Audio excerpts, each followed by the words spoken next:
On a weekend of upsets, Samoa almost toppled the world number one. Mine is Mark, let's talk rugby.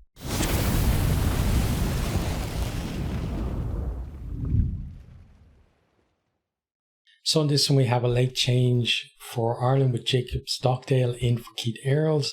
They said he was actually kept out as a precaution. So does that mean that Earls was picked in the 33? That will be, we're going to find that out, I guess, tomorrow. But,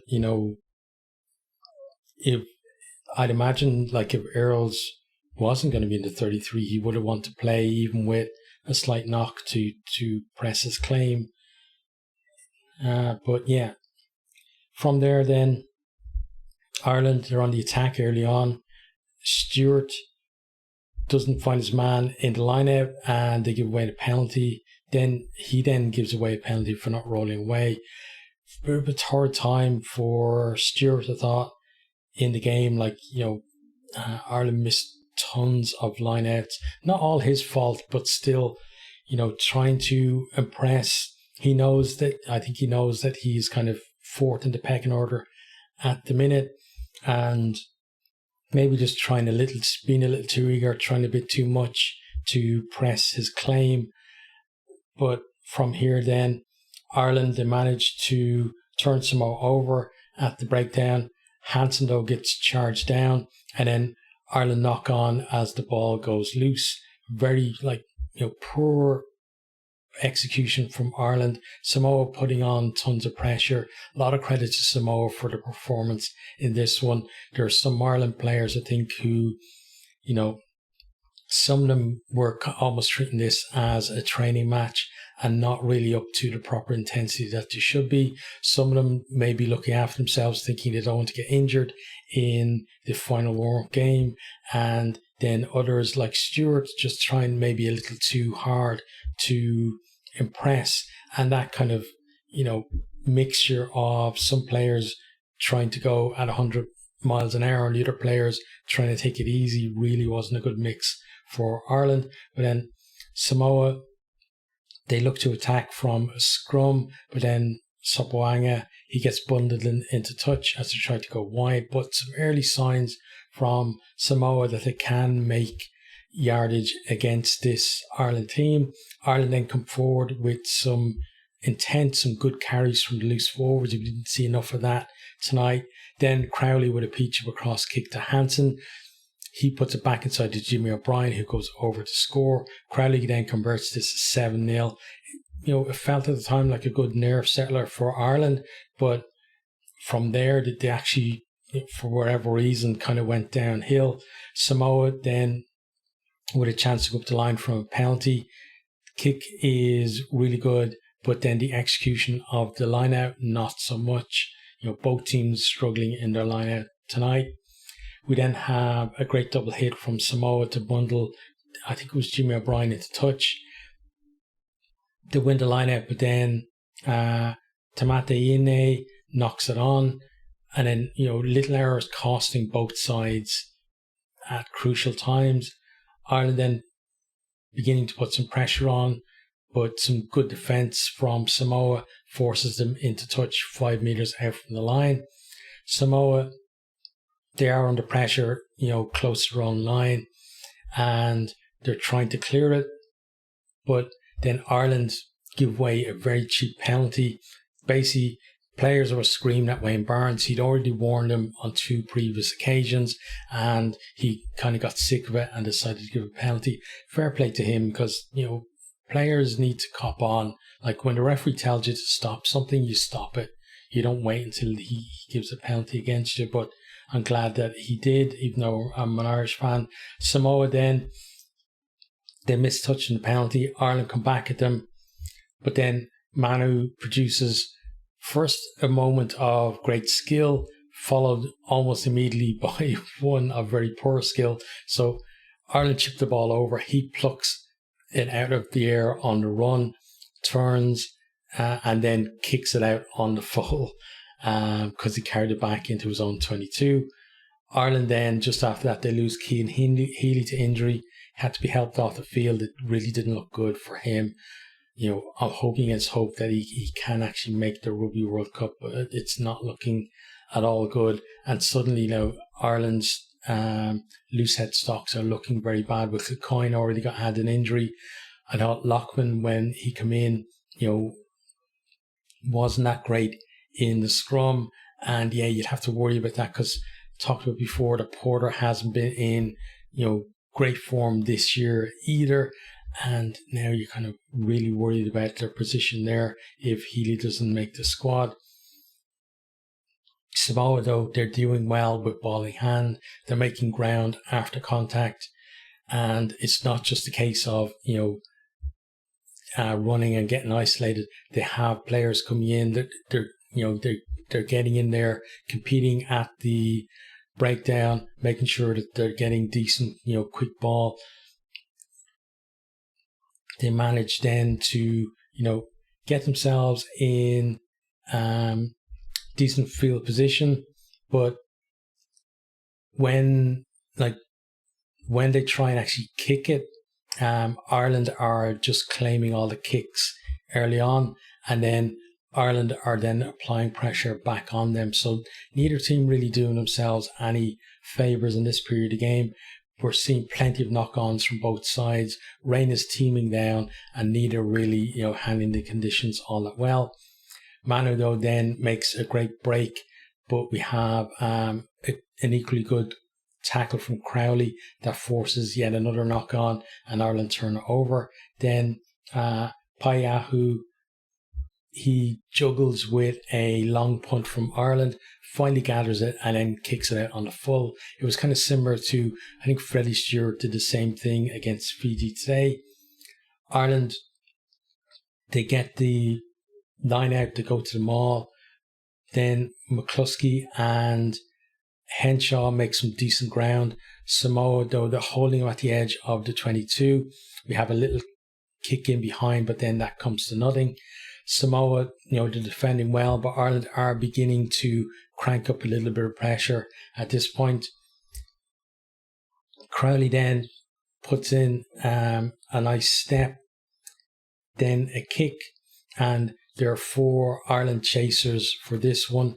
Van der Fleer managed to charge down an attempted clearance, and the ball kind of goes bouncing over the try line, but Doris can't get there before the ball goes dead. So a little bit of flashes of decent play from Ireland, but they just couldn't put sustained periods of that together. Ireland then are trying to hang on to the ball, but Samoa, they're being very aggressive at the breakdown. They're slowing down the Irish ball. They're turning over times as well.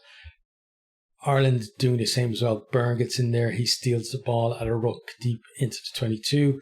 McFarlane gets pinged for offside. Ireland decide to kick to the corner, but then the line-out malfunctions again. That's something they're going to have to fix for the Rugby World Cup. You have to have a set piece as a platform to attack from, and the lineup just wasn't up to scratch today at all.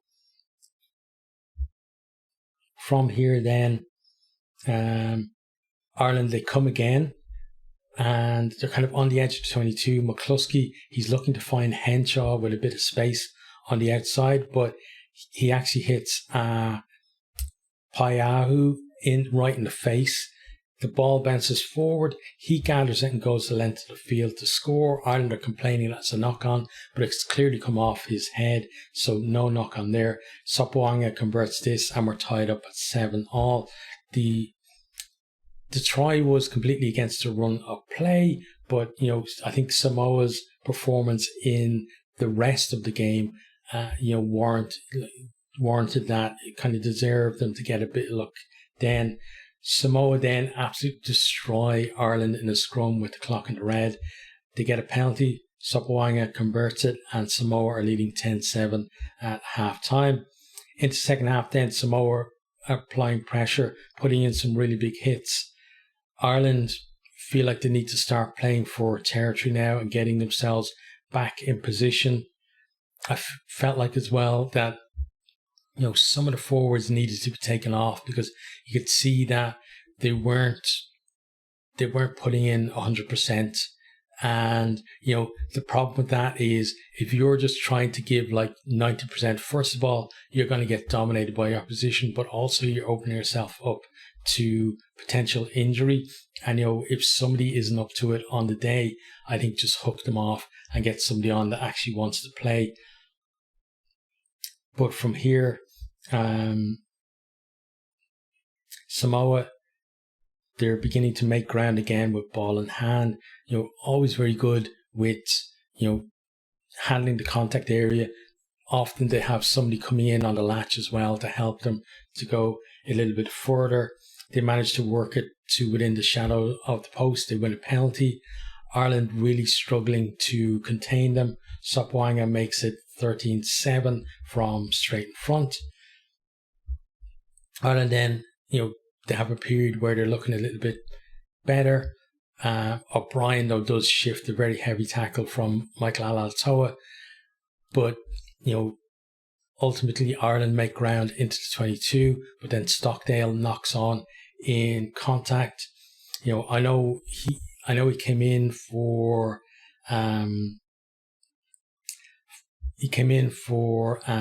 Keith Earls, but he didn't have the best game. He did have a decent involvement in the try, but other than that, I didn't think he did all that well. But Ireland's scrum is looking better now in the second half. They're kind of holding their own.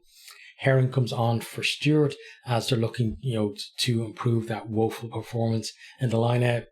And then they get a line out, they set up a maul. Murray then takes the ball out from that. He's got Stockdale on his outside. Looks like initially that they are kind of outnumbered, but they work it so that they kind of make it a 2-on-1 in their favour. Stockdale chips it over, then Murray gets there first to score. Some good chase by himself and Stockdale. Looks like they were going to be 1-2 to the ball. Crowley then misses the conversion. It's 13-12 to Samoa.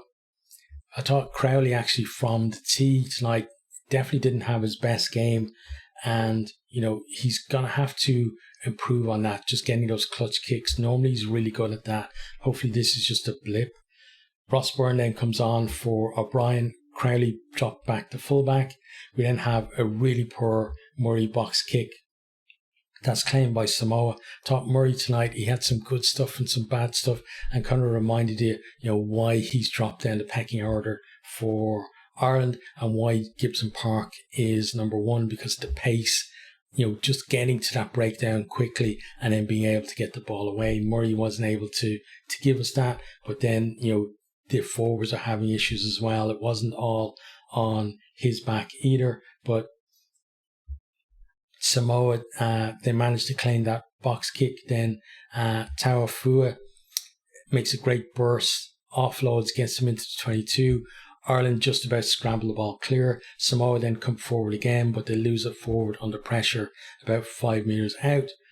Ireland then, they kick long, but I don't know why they're kicking long, because they've no chase at all. Like none of the backs seem to want to actually chase the ball. So I don't know why they're kicking so long. It's just kind of jogging up, and then all the other players have to wait for them, to get put it back on side. It wasn't a very good tactic, if you ask me. But then Samoa, they counter, get the ball to Seyu. He brushes off Ireland would-be tacklers, here, there, and everywhere. Eventually, though, Samoa do knock it on, but it really was a great counter from them. Ireland then win a scrum penalty. That was just after bringing on Ryan and Peter O'Mahony, and then there's high fives all around as things begin to settle down a little bit in the Irish pack. They then win another penalty at the maul from the line out, and beginning to try to turn the screw there. It's then feels like an important time in the game for Samoa's defence. Ireland kick the penalty into the corner. They claim the line out, set up the maul, and then just absolutely smash their way through the Samoan maul defence. Go over the line. Herring is the score. Crowley's conversion gets charged down by Taumate Ine, and just thinking like, Crowley's got to learn from that. You don't normally see conversions or conversions being charged down, but he took an age, and then he obviously started his run up and he wasn't paying any attention, and by the time he kicked it, the scrum half was basically on top of him. But it's 17-13 to Ireland, and they're back in front for the first time since that O'Brien score. Ireland then won another penalty to go up the line. They're looking to build a bit of a lead and save themselves any further embarrassment. The maul again goes well, but Samoa do finally bring them down just short of the line. Ireland, they're going pick and goes and one out runners. Samoa, they were holding them out. Ireland do have penalty advantage. We come back for that penalty. Ireland go to the corner. Ryan manages to get over the line after that, but he's held up.